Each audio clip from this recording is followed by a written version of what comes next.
স্বাগতম এই ক্লাসে। আজ আমরা এই ক্লাসে সরল অঙ্ক শিখব, চার প্রক্রিয়ার সম্পর্কিত সমস্যার। তো এই অঙ্ক সমাধান করার আগে আমরা সরল অঙ্ক কিছু নিয়ম আছে, নিয়মটি আমরা অবশ্যই মানব। তো নিয়মটা কি? নিয়ম হচ্ছে প্রথমে হচ্ছে বন্ধনী, তারপর হচ্ছে প্রক্রিয়া প্রতীক। তো বন্ধনী হচ্ছে তিনটি, প্রথম বন্ধনী, দ্বিতীয় বন্ধনী এবং তৃতীয় বন্ধনী। এবং প্রক্রিয়া প্রতীক হচ্ছে চারটি: যোগ, বিয়োগ, গুণ, ভাগ। আমরা ক্লাস 1 থেকে যখন আমরা 5 পর্যন্ত কিন্তু এই যে যোগ, বিয়োগ, গুণ, ভাগ আমরা শিখি, কিন্তু একটা ধারাবাহিকতায় আমরা শিখেছি। প্রথমে শিখেছি যোগ, তারপর শিখেছি আমরা কি বিয়োগ, তারপর গুণ, তারপর ভাগ। গুণাঙ্ক যখন আমরা করি, এই গুণাঙ্কের মধ্যে কি লাগে? গুণাঙ্কের মধ্যে অবশ্যই যোগাঙ্ক লাগে, এবং ভাগ অঙ্কের মধ্যে কি লাগে?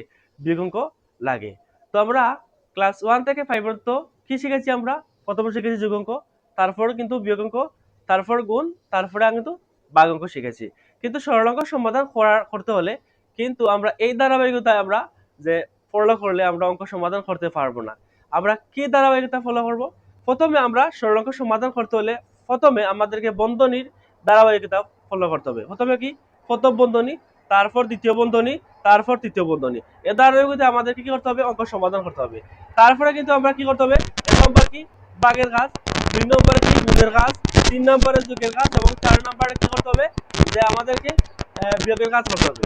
তো প্রক্রিয়া পদ্ধতি হচ্ছে চারটি: যোগ, বিয়োগ, গুণ, ভাগ। তো সরল অঙ্কের মধ্যে হচ্ছে চার প্রক্রিয়া সম্পর্কিত সমস্যা হচ্ছে কি? সরল অঙ্কের মধ্যে সরল অঙ্কের মধ্যে চারটা অঙ্ক নিয়ে সরল অঙ্ক গঠিত। কি? যোগ, বিয়োগ, গুণ, ভাগ। একটা হচ্ছে কি? ভাগ, তারপর আমরা যে কাজটা করবো সরল অঙ্ক, তারপর কি? গুণ, তারপর যোগ, তারপর কি? বিয়োগ। তো আমরা এই অঙ্ক সমাধান করি, কিন্তু এই অঙ্ক সমাধান করার আগে কিছু নিয়মটা বললাম, যাতে অঙ্কটা সহজে সমাধান করা যায়, এবং আমরা খুব সহজে অঙ্ক সমাধান করতে পারি, এবং অনেকদিন আমাদেরকে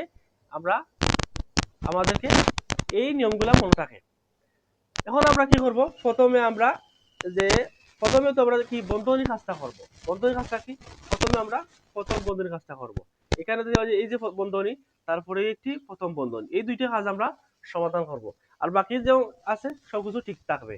তো প্রথমে কেন দ্বিতীয় বন্ধনী দেই, তারপর কেন 10 গুণ, এখানে প্রথম বন্ধনীর ভেতরে কি আছে? একটা আছে ভাগ, তারপরে বিয়োগ, দুইটি কাজ আছে। এই দুইটি কাজের মধ্যে অবশ্যই আমরা কি করব? যে ভাগের কাজটা আগে করব। তো ভাগের কাজটা করলে কি করব? যে 12 কে 4 দিয়ে ভাগ করলে কত? 3, 3 কত? 12, 3, তারপর বিয়োগ 1, তারপর এখানে বিয়োগ দিলাম 2, তারপর এখানে কি 3 12, তারপরে বিয়োগ 1, তারপরে এখানে আমরা কি দিলাম? দ্বিতীয় বন্ধনী বিয়োগ, এরপরে আবার দ্বিতীয় বন্ধনী।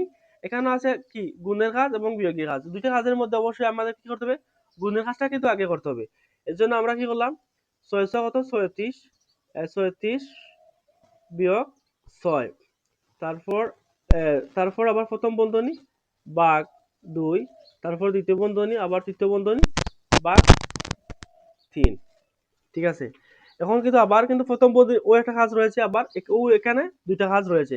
তো সব সময় আমাদেরকে প্রথম বন্ধনীর কাজটা আগে শেষ করতে হবে, এবং প্রথম বন্ধনীর ভেতরে যদি যোগ, বিয়োগ, গুণ, ভাগ থাকে, তাহলে আমাদেরকে এই যে যোগ, বিয়োগ, গুণের ভাগের মধ্যে প্রথমে ভাগের কাজ, তারপর গুণের কাজ, তারপর যোগের কাজ, তারপর কিন্তু বিয়োগের কাজ করতে হবে। দুইটা বিষয় সব সময় আমাদেরকে যে মেনে এই নিয়মগুলো ফলো করে অঙ্ক সমাধান করতে হবে। তো আমরা কি করি? এখানেও আমরা তৃতীয় বন্ধনী, তারপর দ্বিতীয় বন্ধনী, 10 গুণ, তারপর 3 থেকে 1 বিয়োগ করলে কত থাকে? 2 বিয়োগ কি? 2। ঠিক আছে? তারপর এখানে আবার এখানে দ্বিতীয় বন্ধনী দেই, তারপরে বিয়োগ, তারপর এখানে কি 30 থেকে 6 বিয়োগ করলে কত হয়? 30 ভাগ 2, আবার দ্বিতীয় বন্ধনী, আবার তৃতীয় বন্ধনী ভাগ 3। তারপর এখানে আবার তৃতীয় বন্ধনী দেই, তারপর দ্বিতীয় বন্ধনী। এখানেও এখন আমরা কি করব? আমরা দ্বিতীয় বন্ধনীর কাজটা করব। এখানে দ্বিতীয় বন্ধনীর কাজ এবং এখানে দ্বিতীয় বন্ধনীর কাজটা করব। তো দ্বিতীয় বন্ধনীর কাজটা করতে দ্বিতীয় বন্ধনীর ভিতরে দুইটি কাজ আমাদের আছে। একটা আছে গুণের কাজ, আর আছে কি? বিয়োগের কাজ। এবং গুণ এবং বিয়োগের দুইটি কাজের মধ্যে প্রথমে আমাদের কি করতে হবে? গুণের কাজটা করবে। 10 কে যদি আমরা কি করি? 10 কে যদি আমরা 2 দিয়ে গুণ দিই হচ্ছে 20 বিয়োগ 2, তারপর এখানে বিয়োগ, তারপর এখানে আবার একটি কাজ আছে। এখানে প্রথম বন্ধনীর ভিতরে কি আছে? এখানে আছে কি? 30 এবং 2, 30 কে 2 দিয়ে ভাগ করলে কত? 15, 15, 15, তারপরে এখানে আবার তৃতীয় বন্ধনী, আর তারপর 3। তারপরে আমরা কি করি? আবার এখানেও তৃতীয় বন্ধনীর একটা কাজ রয়েছে কি? কি রয়েছে, 20কে যদি 2 দিয়ে কি করি আমরা, 20 থেকে 2 বিয়োগ করি তাহলে কই 18 থাকে। 18 বিয়োগ কত, 15। তারপরে কেন দ্বিতীয় বন্ধনী, তৃতীয় বন্ধনী ভাগ 3। তারপরে কেন আমরা 18 থেকে যদি আবার 15 কি করি বিয়োগ করি, তাহলে দেখো থাকে 3, এখানে আবার ভাগ 3। তারপর 3 থেকে 3 বিয়োগ, 3কে 3 দিয়ে ভাগ করলে হতো 1। এত বড় আমরা অঙ্ক সমাধান করে উত্তর কি হতো বেরোচ্ছে, 1 বেরোয়েছে। যাই হোক, তো 1 নিয়ে আমরা সন্তুষ্ট আছি। তো যেহেতু 1 বেরোয়েছে অঙ্কটা, এখন আমরা এই অঙ্ক সমাধান করলাম। সমাধান কিভাবে করলাম আবার দেখি। তো প্রথমে কেন যে বন্ধনী, প্রথম বন্ধনী, দ্বিতীয় বন্ধনী, তৃতীয় বন্ধনী, এই এই বিষয়টা আমাদেরকে কি সব সময় কিন্তু মনে রাখতে হবে এবং খেয়াল করতে হবে।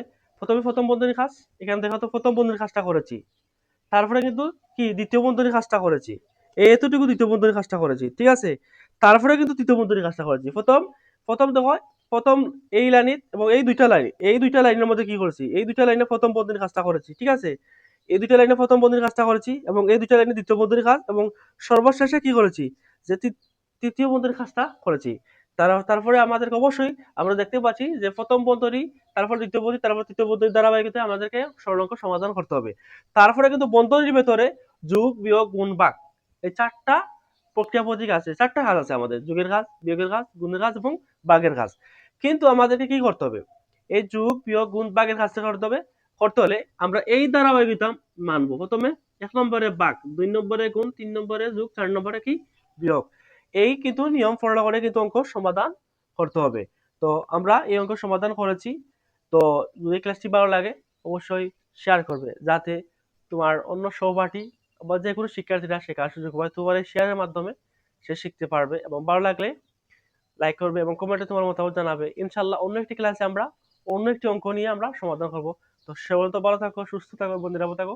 ইনশাল্লাহ অন্য একটি ক্লাসে দেখা হবে। আল্লাহ হাফিজ, আসসালামু আলাইকুম।